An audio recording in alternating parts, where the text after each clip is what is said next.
약성경 로마서 8장 18절로 25절까지 말씀입니다.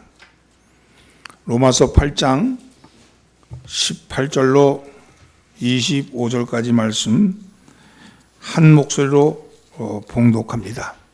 생각하건대 현재의 고난은 장차 우리에게 나타날 영광과 비교할 수 없도다. 피조물이 고대하는 바는 하나님의 아들들이 나타나는 것이니 피조물이 허무한 데 굴복하는 것은 자기 뜻이 아니요 오직 굴복해 하게 하시는 이로 말미암음이라. 그 바라는 것은 피조물도 썩어짐의 종로로 탄 데서 해방되어 하나님의 자녀들의 영광의 자유에 이르는 것이니라. 피조물이 다 이제같이 함께 탄식하며 함께 고통을 겪고 있는 것을 우리가 아느니라. 그뿐 아니라 또한 우리 곧 성령의 처음 익은 열매를 받은 우리까지도 속으로 탄식하여 양자될 것 곧 우리 몸의 속량을 기다리느니라. 우리가 소망으로 구원을 얻었음에 보이는 소망이 소망이 아니니 보이는 것을 누가 바라리요? 만일 우리가 보지 못하는 것을 바라면 참음으로 기다릴지니라. 아멘. 할렐루야. 오늘도 예배에 참여하신 우리 천국 순례자 여러분들을 주의 이름으로 환영합니다. 또 이 시간 유튜브로 예배를 드리는 흩어져 있는 우리 독정의 식구들도 주의 이름으로 문안합니다. 옆에 있는 사람 인사하십시오. 잘 나오셨습니다. 앞뒤로 인사하면서 은혜 받읍시다.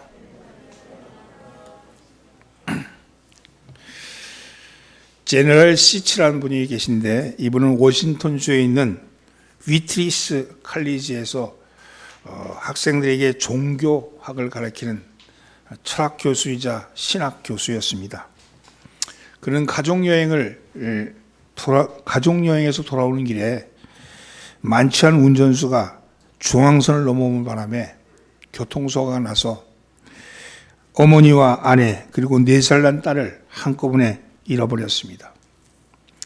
시처 박사는 남은 부상당한 새 아이를 치료하고 회복시켜서 온전하게 살아가는 일을 돕는 일에 힘을 썼지만 그 자신은 세 사람을 잃은 그 슬픔 때문에 그 충격 때문에 정신적 고통을 당했습니다.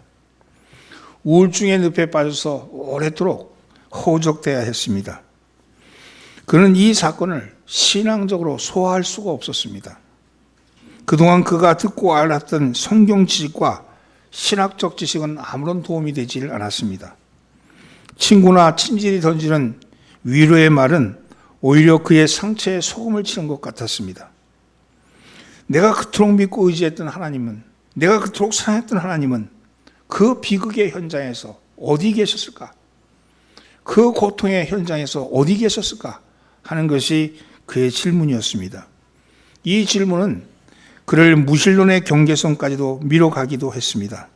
그러나 그가 신학대학에서 학생들을 가르치는 교수였던지라 무신론의 경계선에서 돌아서서 다시 믿던 하나님께로 돌아왔습니다. 그러나 그렇게 돌아왔지만 하나님을 다시 붙들기는 했지만 하나님에 대한 그의 마음은 여전히 차가운 얼음장이었습니다. 하나님에 대해서 도무지 이해가 되질 않는 거죠. 예전처럼 전적으로 믿던 그 신앙으로 돌아가지 못하고 있었습니다. 그렇게 지내던 어느 날 밤이었는데 침대에 누워서 이 생각 저 생각을 하다가 신비한 경험을 했습니다. 환상을 본 건지 잠깐 꿈을 꾼 건지 모르지만 그는 사고가 났던 그 들판, 그 근처 들판에서 살아남은 세 아이와 함께 서 있었어요. 세 사람은 모퉁이에서 커브를 도는 모닝 미니밴을 보았고 이윽고 맞은편에서 그렇게 거대한 트럭 하나가 나타나서 중앙선을 넘어서 밴을 향해서 돌진하는 모습을 보았습니다. 그는 몇 년 전 그날처럼 엄청난 혼돈과 죽음을 목격한 거죠. 그래서 참혹한 사고 현장을 지켜보는 순간 시처 박사는 신비한 광경을 목격했습니다. 그는 그의 자신의 저서였던 하나님 앞에서 울다라는 그 책을 썼는데 그 책에서 이렇게 그 광경을 고백하고 있습니다. 갑자기 아름다운 빛이 사고 현장을 감쌌다. 그 빛은 주위를 밝게 비추었다. 그 빛 때문에 우리는 모든 게 부서진 사고 현장의 아주 세세한 부분까지도 볼 수 있었다. 그러나 그 빛 때문에 우리는 그곳에 계시는 하나님을 보았다. 나는 그 순간 하나님께서 그때 사고가 일어난 그곳에 계셨다는 것을 알게 되었다. 하나님께서는 우리가 사랑하는 사람들을 천국으로 맞이하기 위해서 거기에 계셨다. 하나님께서는 또 우리를 위로하시려고 거기에 계셨다. 그분은 사고에서 살아남은 우리를 새로운 삶의 길로 보내려고 그곳에 계셨다. 시처 박사는 그 순간 이성적으로 혹은 말로는 설명할 수 없는 일이었지만 그렇게 알았고 그렇게 믿었습니다. 시처 박사는 이 경험을 통해서 자신에게 일어난 변화에 대해서 그의 책에서 이렇게 계속해서 고백하고 있습니다. 이 백일몽을 경험하고 나서도 나는 왜 사고가 일어났는가 하는 물음에 대한 답을 얻지 못했다. 또 그 사고가 나에게 유익했다는 확신도 얻지 못했다. 사고로 인한 나의 슬픔을 싣고 행복을 대신 얻지도 못했다. 그러나 평화는 얻었다. 그날 이후로 나는 하나님의 주권이 저주가 아니라 축복이라는 사실을 믿기 시작했다. 내 앞에 있던 절벽은 여전히 나를 압도하여 높이 서 있다. 그러나 나는 이제 그것을 바라보며 안정감을 느끼고 한편으로는 경외감에 가득 차게 된다. 이렇게 쓰고 있습니다. 교회 잘 다니는 내게, 신앙이 있다는 나에게 왜 하나님은 이처럼 힘든 고난을 겪게 하시는지 알 수 없을 때가 있습니다. 어떤 때는 도무지 하나님을 이해할 수 없을 때도 있습니다. 상식적으로도 도무지 이해가 되지 않고 신학적으로도 도무지 설명되지 않습니다. 살다 보면 암이 생기고 자녀가 먼저 세상을 떠나기도 하고 잘 나가던 사업이 무너져서 부도가 나기도 하고 이혼과 겁탈과 외로움과 삶의 무의미와 따돌림은 등 수많은 고통이 어느 날 갑자기 내게 찾아오기도 합니다. 그때마다 우리는 탄식하죠. 하나님, 왜 내게 이런 일이 납니까? 왜 내게 이런 일이 벌어집니까? 탄식합니다. 교회에 나오는 사람들 다 나름대로 감춰진 스토리가 있습니다. 때로는 사람들의 웃는 모습을 통해서도 수많은 고통과 시련을 읽을 수도 있습니다. 이 세상에는요, 영원한 햇빛만 비치는 인생은 없습니다. 영원한 양지에만 서 있는 인생은 없습니다. 인생에는 시련과 고난이 없는 그런 무임승차도 없습니다. 그것은 하나님의 뜻을 알 수 없는 인간의 한계 때문에 생기는 것이죠. 우리는요, 인식의 한계를 가지고 있어요. 우리가 보는 것은 제한적이고, 우리가 보는 것은 일시적이고, 우리가 보는 것은 늘 우리의 한순간만 볼 뿐이라는 겁니다. 이것은 이런 우리보다는 하나님께서는 영원하시고, 하나님 전체를 아시고, 하나님은 그 모든 뜻을 이루신다는 부분에서 우리는 하나님의 뜻을 읽을 수가 없죠. 그러나 한 가지는 분명합니다. 하나님은 언제나 옳으시다. 하나님은 좋으신 분이시다. 하나님은 나에게 좋은 것을 주시는 분이라는 그 한 가지 사실, 그 하나가 사실이 있을 때 우리는 신앙을 가질 수 있고 믿음을 가질 수 있는 것이죠. 시처 박사는 알고 보니 나의 하나님이 나의 아픔 가운데서 계셨다. 이렇게 고백했습니다. 우리는 깨달을 수 없지만 하나님은 분명 그분의 방식대로 일을 하십니다. 그분의 방식을 우리가 이해할 수 없고, 우리가 그분의 방식을 수긍할 수 없고, 우리가 그 방식을 인정할 수 없다 할지라도 하나님은 하나님의 방식대로 일을 하신다는 것이죠. 우리는 오늘 내가 하나님에 대해서 이해할 수 없다 해서 서운한 감정을 갖거나 오히려 그분에 대해서 분노하는 감정을 갖는 것보다는 그분의 선하심, 그분의 의로우심을 인정하고 잠잠히 기다리는 것이 좋습니다. 여러분, 이 말씀이 25절 말씀입니다. 만일 우리가 보지 못하는 것을 바라면 참음으로 기다릴지니라. 이렇게 말씀합니다. 여러분, 제가 늘 하는 얘기 있잖아요. 기둘려 그러잖아요. 기둘려. 좀 기둘려. 조급하지 말고 하나님의 뜻하심을 기둘려. 왜냐하면 그분은 선하시니까, 그분은 옳으시니까. 나는 지금 이해할 수 없고, 나는 받아들일 수 없고, 나는 그것에 대해서 수긍할 수 없다 할지라도 기둘려. 하나님이 일하시는 것을 바라보라고. 그분은 나에게 좋은 것을 주신다고 말씀하셨는데, 내가 조급하여서 이렇다 저렇다 판단하지 말고 하나님의 뜻을 기둘리라고 그렇게 말씀하잖아요. 여러분, 그러면 어떻게 기다릴 수 있겠습니까? 어떻게 기다릴 수 있습니까? 우리가 기다릴 수 있는 근거가 무엇입니까? 오늘 말씀은 그 말씀을 가지고 함께 은혜를 나눠보고자 합니다. 첫째는요, 따라해보세요. 우리에게는 예비된 찬란한 영광이 있습니다. 고난만 보지 말고 고난 너머에 있는 찬란한 영광을 바라보라고 말씀합니다. 고난 너머에 있는 영광을 우리가 생각할 때 현재의 고난은 이길 수 있고, 현재의 고통은 넘어설 수 있고, 현재의 어려움은 극복할 수 있다는 겁니다. 여러분, 18절 말씀 함께 읽어봅니다. 생각하건대 현재의 고난은 장차 우리에게 나타날 영광과 비교할 수 없도다. 첫사람 아담이 타락하자 흙으로 만든 사람 위에 임했던 하나님의 영광이 떠나버렸습니다. 범죄하고 나니까 하나님의 영광이 떠나버리죠. 하나님의 영광이 떠나버리자 아담에게 수치가 임했습니다. 영원한 생명의 빛이 사라지자 죽음의 그림자가 덮쳤습니다. 낙원에서 쫓겨난 아담은 날마다 불안과 두려움으로 살아야 했습니다. 여러분, 그러다가 성자 하나님이 사람의 몸으로 오셔서 마지막 아담의 자격으로 십자가에서 죽으심으로 첫사람 아담의 불순종에 대한 값을 대신해서 갚으셨습니다. 순종의 제물이 되셨죠. 그 후에 부활하심으로 죄사함의 확증을 주셨습니다. 그 후에 승천하시고 약속하신 성령이 오심으로 하나님의 영광이 믿는 자에게 임하게 된 겁니다. 떠났던 영광이 하나님의 영광이 믿는 자에게 임하게 된 거예요. 에베소서 1장 13절로 14절 말씀은 그 말씀을 합니다. 함께 봉독합니다.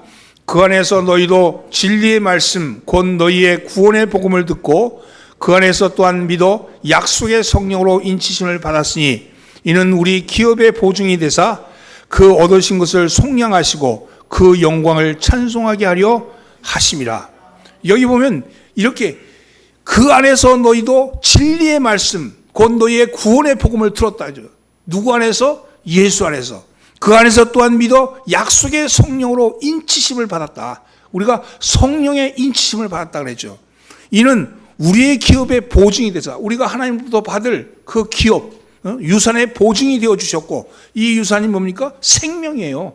생명을 유산해 주신 거예요. 생명을, 영원한 생명의 보증이 되셨어요. 누가? 성령님이. 그 얻은 것을 속량하시고 그리고 그의 영광을 찬송하게 하려 합니다. 여러분, 영광이 우리 가운데 와 계셨고 우리는 찬송하게끔 우리가 하나님의 구원받은 백성이 되었다는 겁니다. 우리가 아직 육의 몸을 입고 있는지라 고난이 있고 환난이 있고 어려움이 있지만 그 고난은 경한 것이고 그 고난은 장차 받을 영광에 대해서 비교할 수 없는 것이다. 이렇게 말씀합니다. 고난은 일시적입니다. 그러나 영광은 영원합니다. 고난은 이 땅에서 받는 거지만 영광은 영원한 하늘나라에서 받는 것이고, 고난은 사람에게서 오는 것이지만 영광은 하나님께서 주어주시는 겁니다. 사도 바울은 장래에 누리게 될 영광의 그 큰 것을 알았기 때문에 그는 평생 동안 주님을 위해서 기꺼이 고난을 받으면서 희생할 수 있었던 겁니다. 한 걸음 더 나가서 그는 고난 너머의 찬란한 영광을 보았기에 예수 그리스도를 위하여 자기의 목숨까지도 드리는 순교의 제물이 될 수 있었던 것이죠. 이것은요, 대표적인 것이 스데반입니다. 스데반은 공회 앞에서 입을 열어서 담대하게 예수 그리스도를 증거했습니다. 그러자 그 말을 들은 유대인들이 분노한 모습으로 그를 바라보면서 이를 갈았습니다. 그때 여러분, 하늘을 우러러보았는데 하늘이 활짝 열리는 것을 보았어요. 그는 하나님의 영광을 본 것이죠. 그는 주 예수 그리스도께서 하나님 우편에 서신 것을 보았습니다. 그것을 보면서 그는 감격 중에 외칩니다. 보라, 하늘이 열리고 인자가 하나님 우편에 앉아 계신 것을 내가 보노라. 내가 영광을 보노라. 이렇게 외칩니다. 그 영광을 보노라 외치는 그 외침에 여기저기서 돌이 날라 들어오는 거예요. 그리고 그 돌은 머리를 때리고 온몸을 찢고 그를 행해서 상하게 합니다. 그가 당하는 현재의 고난은 참으로 극심한 거죠. 돌에 맞아서 무릎을 꿇었습니다. 그리고 예수님께 자신의 생명, 자신의 영혼을 맡겼습니다. 주 예수여, 내 영혼을 받아주시옵소서. 그리고 그는 자기를 돌로 치는 자를 위해서 기도합니다. 주여, 이 죄를 저들에게 돌리지 마옵소서. 그리고 잠자는 듯 마지막 숨을 거두었습니다. 고난 너머의 영광을 바라보는 그의 얼굴은 극심한 고난 속에서도 천사와 같이 빛이 났다는 겁니다. 사랑하는 성도 여러분, 현재의 고난을 겪고 있습니까? 환난을 겪고 있습니까? 어려움을 겪고 있습니까? 고난만 생각하지 말고, 환난만 생각하지 말고, 어려움만 바라보지 말고 고난 너머의 영광을 바라봅시다. 오늘 지금 잠시 당하는 이 고난을 위해서 절망하지 말고, 낙심하지 말고, 내 스스로를 포기하지 말고 그 너머에 있는 영광을 바라보십시다. 여러분, 그 영광을 해나가는 저와 여러분 되기를 예수님으로 축원합니다. 옆에 있는 사람 인사하면 영광을 바라봅시다. 둘째는요, 피조물도 함께 고난을 당하고 있습니다. 따라서 피조물도 함께 고난을 받습니다. 아담이 타락하자 하나님의 영광이 피조물에게도 떠나버린 거예요. 예? 아담에게서 떠난 것이 아니라 피조물에게도 떠나버린 겁니다. 이 때문에 피조물도 탄식하는 거예요. 그래서 모든 피조물이 하나님의 영광이 다시 임하기를 고대하고 있는 겁니다. 19절 말씀을 함께 봉독합니다. 피조물의 고대하는 바는 하나님의 아들들이 나타나는 것이니. 여기 보니까 하나님이 창조한 모든 자연 만물이 무엇을 기다리냐면 하나님의 아들들이 나타나는 것을 기다리고 있는 거예요. 고대하는 거예요. 여러분, 하나님의 아들이 영광스러운 모습으로 나타나기를 기대한다는 거예요. 왜 이들이 우리가 하나님의 아들들이 나타나는 것을 학수고대할까요? 우리가 하나님의 아들들인데 하나님의 아들들이 영광을 몸을 입고 나타나기를 왜 기다릴까요? 20절 말씀입니다. 피조물이 허무한 데 굴복하는 것은 자기 뜻이 아니요 오직 굴복해 하신 이로 말미암음이라. 생명은 영원한 것인데 하나님의 영광이 떠나자 모든 피조물에게 죽음의 그림자가 임했습니다. 지금 피조물은요, 본의 아니게 허무한 데 굴복을 당한다는 거예요. 예컨대 여기 꽃꽂이한 꽃이 있는데 이 아름다운 장미, 이 장미가 영원하지 않잖아요. 좀 지나면 시들면 밖에다 버려지고 밖에다 버려주면 썩어 문드러지는 거죠. 여러분, 모든 초목이 그렇다는 거예요. 봄에 새싹이 나고 여름에 푸름을 자랑하지만 가을이 되면 낙엽이 지고 그리고 겨울이 되면 앙상한 가지만 남게 됩니다. 허무한 데 굴복하는 모습을 보여주는 거죠. 동물도 마찬가지입니다. 약한 것은 강한 것에게 잡아먹힙니다. 강한 것도 나이가 들면 병들고 시들어 죽어갑니다. 결국 이 몸은 모두가 썩어지는 것으로 굴복되는 것이죠. 피조물이 허무한 데 굴복한 것이 자기의 뜻이 아니라는 겁니다. 사실 피조물이 이렇게 된 것은 자기 책임이 아니었죠. 에덴 동산에서 아담과 하와가 하나님 말씀에 불순종하여서 하나님과 피조물과 창조주 사이의 경계, 그 경계를 넘어간 거예요. 그 경계가 뭐예요? 영광이거든요. 하나님의 영광을 자기의 영광으로 가져간 거예요. 하나님이 보시기에 좋았더라 그랬던 그 모든 만물에 대해서 그것을 자기가 보기에는 좋았다 나빴다를 판단하는 거예요. 하나님이 좋았더라 하신 것을 내가 판단함으로 인해서 그 하나님의 영광을 자기의 영광으로 차지한 것이죠. 이게 원죄잖아요. 이게 원죄. 내 인생은 내가 주인이다. 이게 원죄예요. 내 인생의 주인은 내가 아니고 우리 주님이 우리의 인생의 주인이라고 고백하는 것이 바로 그리스도인들 아닙니까? 그래서 우리가 주님, 하나님을 우리의 주인님으로, 내 인생의 주인님으로 받아들인 거 아니에요?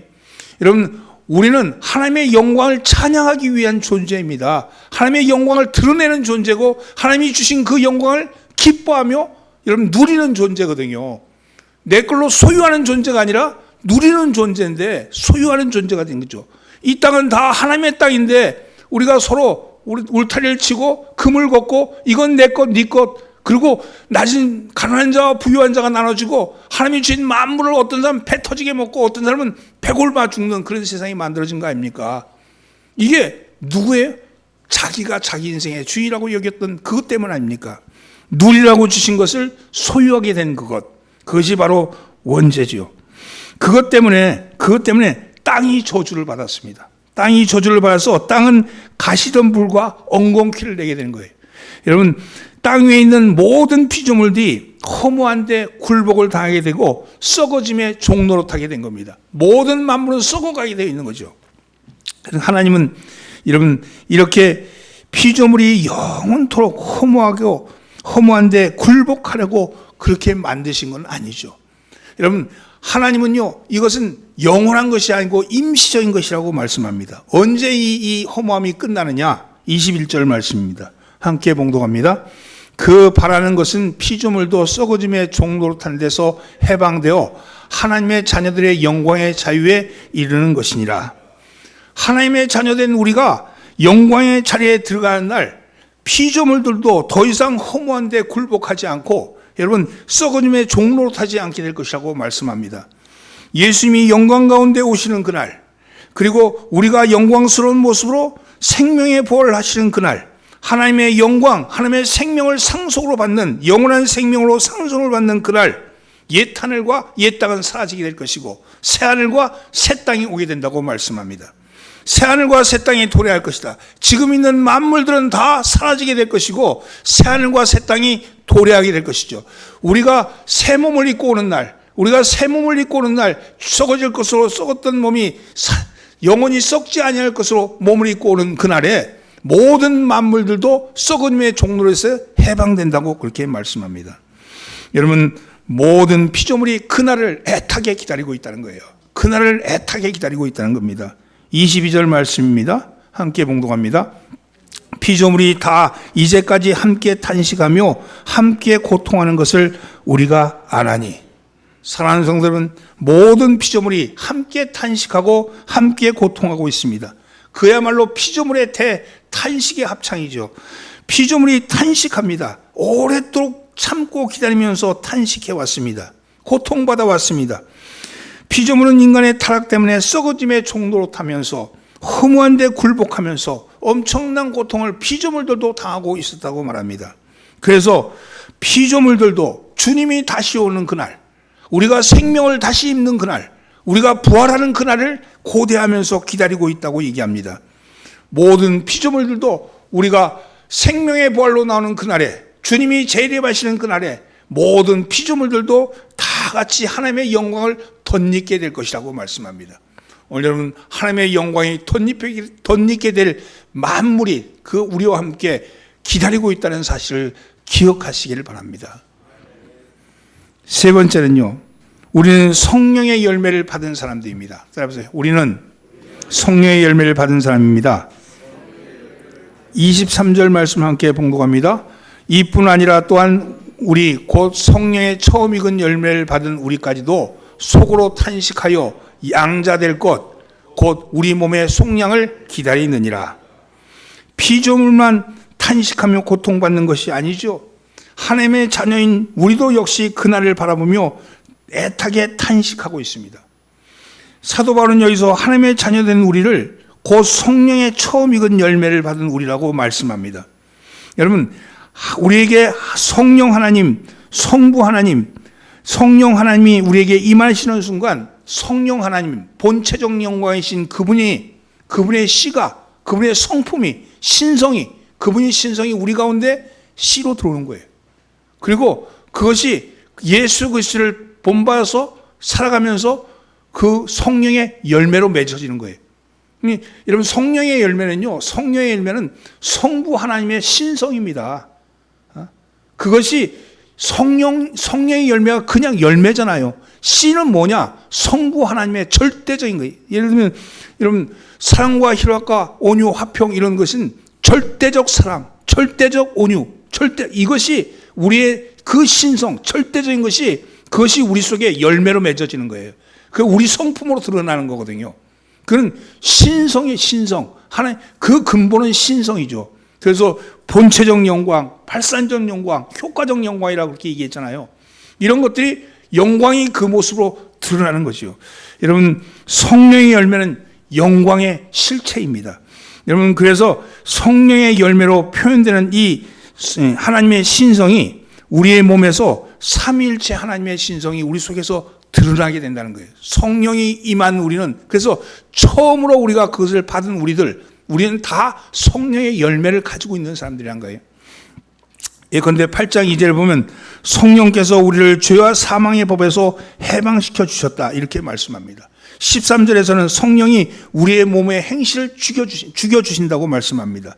14절에는 성령이 우리의 발걸음을 인도하여 주신다. 그리고 16절에는 성령께서 친히 우리가 하나님의 자녀인 그것을 증거하신다고 그렇게 말씀합니다. 이런 것들이 성령의 열매로 드러나게 되는 거죠. 이 열매 중에 마지막 열매, 궁극적인 열매가 우리에게 기다리고 있는데 그것이 바로 23절 하반절에 두 가지로 나타나는데, 하나는 양자 될 것, 또 하나는 우리의 몸에 속량을 기다리는 것. 옛날 구역 성경에는 구속이라고 그래서 구속. 우리 몸의 속량을 기다리는 거라고 말씀합니다. 여러분, 양자 된다는 건 무슨 입양해 갖고 양자 되는 그런 게 아니에요. 여기서 양자됨이라는 것은요, 이 당시에 양자라는 것은 양자가 된다는 것은 그 양자가 됨으로 인해서 그 집에 가지고 있던 모든 것을 상속받는다는 거예요. 신분, 재력, 모든 권한, 이걸 다 상속받는 것을, 그 상속받을 권리를 갖는 것이 양자됨이거든요. 네로 황제도 양자였어요. 황제도 양자, 황제가 된 것은 양자되었기 때문에 황제가 된 거거든요. 본래 신분은 그러지 않았는데 귀족이었는데 그를 양자 삼아서 그를 황제로 만든 거예요. 그러면요, 여기서 양자됨이라는 건 그것은 하나님께서 당신의 모든 권한과 모든 지위와 그분이 가진 모든 것을 우리에게 주신다는 거 아니에요. 그게 양자됨입니다. 그 양자됨의 영을 우리가 받았기 때문에 우리가 아바 아버지라고 부르는 거예요. 하나님은 우리를 이미 양자 삼으셨습니다. 더 나아가서 하나님의 우리의 속사정을 다 아시는 분이기에 우리가 그분에게 우리의 사정을 들으시고 더 좋은 것을 주시고자 작정하신 것이죠. 그러나 우리가 양자로서, 하나님의 후사로서 하나님으로부터 받을, 예수 그리스도와 함께 받을 하나님 나라 영원한 생명은 아직까지 상속받지 못한 상태죠. 그래서 소망을 갖는 거예요. 양자됨의 소망은 근방에 있던 그 상속권이죠. 여러분, 예수님이 다시 오는 그날에, 재림하는 그날에 우리에게 그 상속권이 이루어질 것이라고. 그래서 너희는, 믿는 자는 생명의 부활로, 영원한 생명의 부활로 나올 것이다. 생명은 우리의 영광이요 상속이죠. 여러분, 그래서 그것이 바로 우리에게 궁극적으로 주어질 마지막 열매가 바로, 여러분, 그것이 소망입니다. 또 한 가지가 있죠. 그것은 우리의, 여기 보면 속량입니다. 몸의 속량, 구속이죠. 구속. 이것은 이미 우리는 영적으로는 구원받았어요. 유언받았어요. 그리고 예수 안에 있는 자에게는 결코 정죄함이 없다 그랬어요. 그러면 우리는 여전히 구원을 받았지만 여전히 부패한 육신을 가지고 있는 거예요. 그래서 우리의 몸은 아직도 구속받지 못한 거예요. 우리의 몸은 구속받지 못한 거예요. 하나님의 영광이 떠났잖아요. 떠났는데 그 영은 구원을 받았어요. 성령이 오셔서 우리를 구원받게 하셨고 인치셔서 영원한 생명의 인을 치시고 그리고 보증으로 약속하셨어요. 성령님께서. 그런데 우리의 몸은 여전히 여러분 하나님의 영광에 떠나버린 몸, 그 몸을 가지고 있는 거죠. 그래서 우리는 그것 때문에 우리의 몸이 병들고 우리의 몸이 늙어가고 우리의 몸이 낡아가는 겁니다. 흙으로 돌아가는 거죠. 우리는 육신의 생각 때문에, 죄의 유혹 때문에 때때로 괴로움을 당할 때도 있습니다. 그래서 위대한 사도였던, 영적인 사도였던 사도 바울조차도 로마서 7장 24절에서 탄식합니다. 오라 나는 곤고한 사람이로다. 이 사망의 몸에서 누가 나를 건져내랴. 이렇게 탄식했던 것은 바로 여러분 몸의 구속이 이루어지지 않았기 때문이죠. 그러나 예수님이 구름 타고 영광 가운데 오시는 날 우리의 타락하고 부패한 육신도 구속함을 얻게 될 겁니다.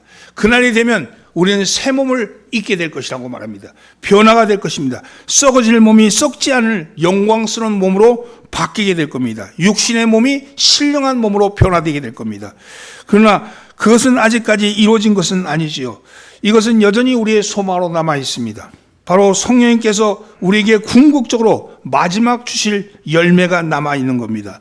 그것이 바로 24절이에요. 24절은 그 말씀을 합니다. 함께 봉독합니다. 우리가 소망으로 구원을 얻었음에 보이는 소망이 소망이 아니니 보이는 것을 누가 바라리요. 여러분 그렇습니다. 우리는 영적으로 구원을 받았습니다. 그러나 성령께서 주실 마지막 열매인 양자 될 것과 그리고 몸에 속량을 입을 그것이 아직 소망으로 남아있는 거예요. 여러분 여전히 양자 되면 아까 얘기했듯이 하나님의 유산을 받게 됨이고 속량하게 되면 몸에 속량하게 되면 여러분 우리의 썩을 몸이 썩지 않을 몸을 입게 될 그날 그것이 소망으로 남아있다고 말씀합니다. 소망의 본질은 뭡니까?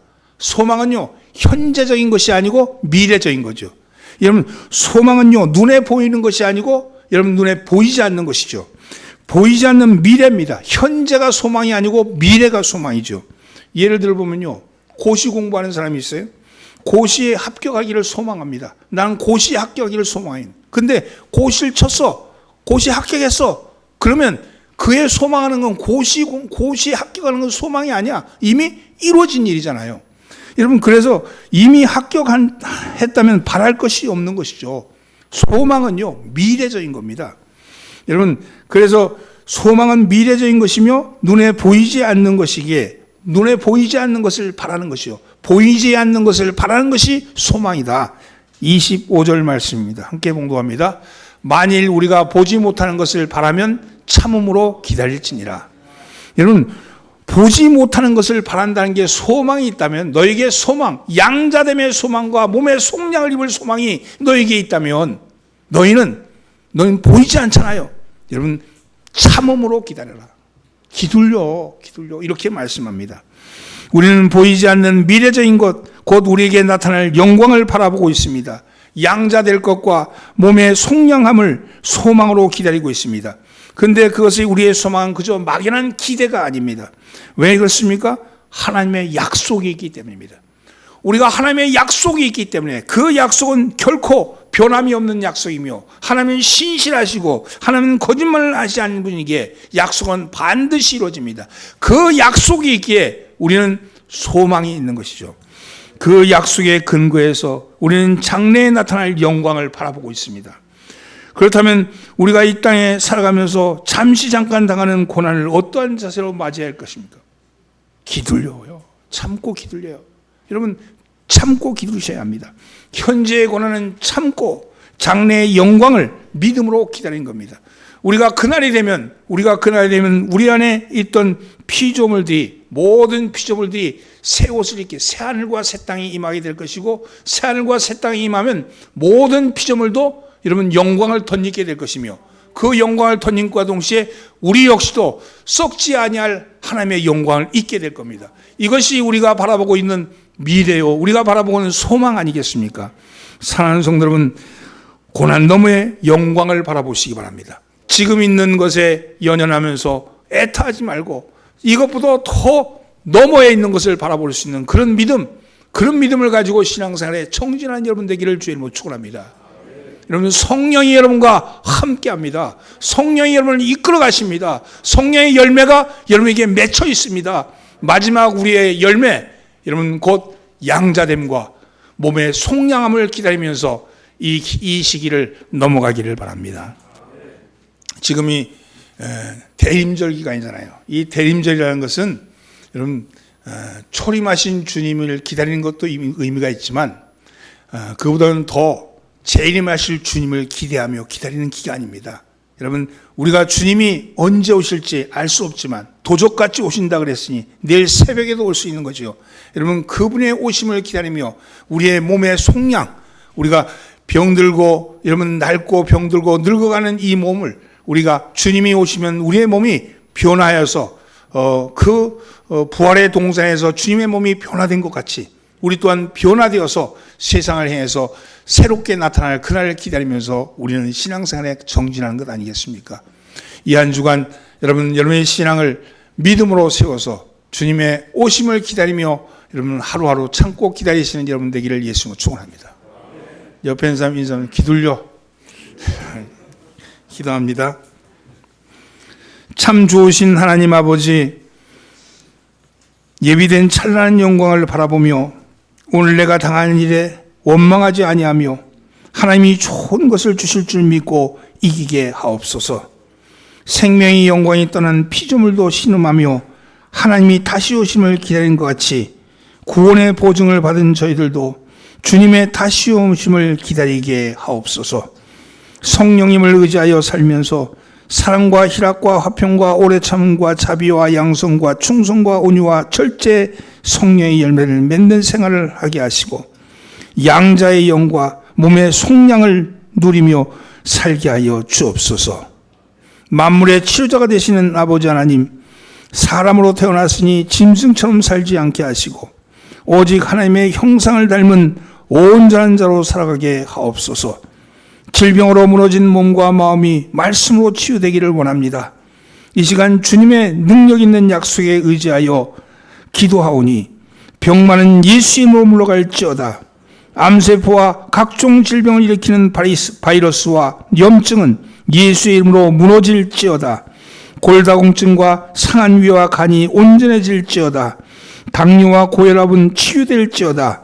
뇌가 새 힘을 얻고 에스겔의 마른 뼈들이 살아난 것 같이 팔다리에 힘줄이 붙어 힘을 얻을지어다. 내가 채찍을 맞음으로 나음을 입었다고 말씀하신 예수님의 말씀을 의지하여서 간구하오니 주님의 능력을 사모하는 모든 병자들은 온전해질지어다. 우리 주님 예수님의 이름으로 기도합니다. 아멘.